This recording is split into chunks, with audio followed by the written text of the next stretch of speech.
They were just so smart that they thought they were smarter than they actually were. Okay, and there's two different, that bell curve of not knowing it, know way more than you actually do, and then kind of coming back down and finding simplicity because you know. But then there's also people that maybe have wisdom and knowledge in one area and think that applies to everything. Yep. So the fact that Solomon is qualified to discuss wisdom doesn't necessarily mean he's going to do a good or bad job at it. In fact, I would say sometimes he does a pretty bad job. Now, for example, everybody look at Ecclesiastes chapter 2. And this,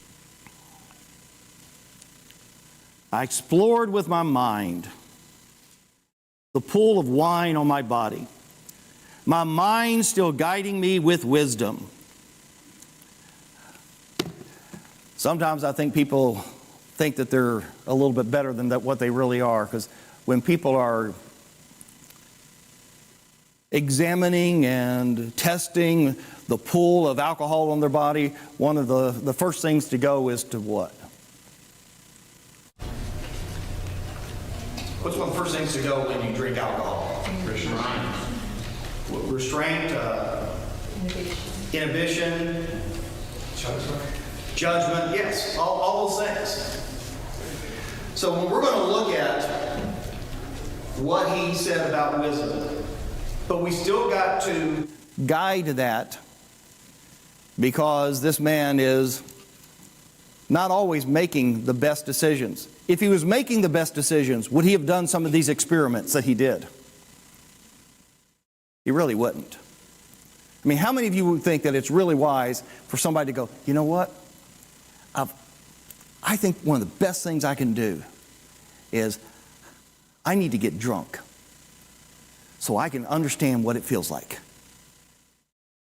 And that's what he's doing. He's trying to find happiness in all of these different aspects. Jared.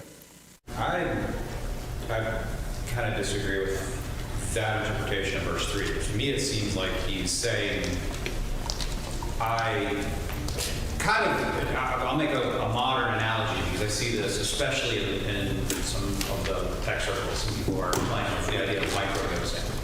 It's the idea, I think he's saying here basically, like, I wanted to, rationally and controllably indulge and see if it eased the pain of life. That's how I see that, him saying that. I could be wrong, but it seems like he's trying to justify saying that he was rationally doing it, but didn't find success in that, maybe. Well, people have told me I could be wrong too, so.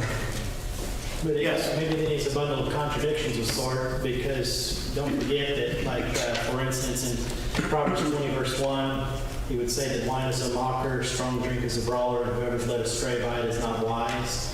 And then also in Proverbs 23, that monologue there about the disastrous effects of lingering long with the wine when it sparkles in the cup. Yep. And one of the observations somebody made in the class was Ecclesiastes seems to be a bundle of contradictions. Mark. I see it as something happening that is a poison to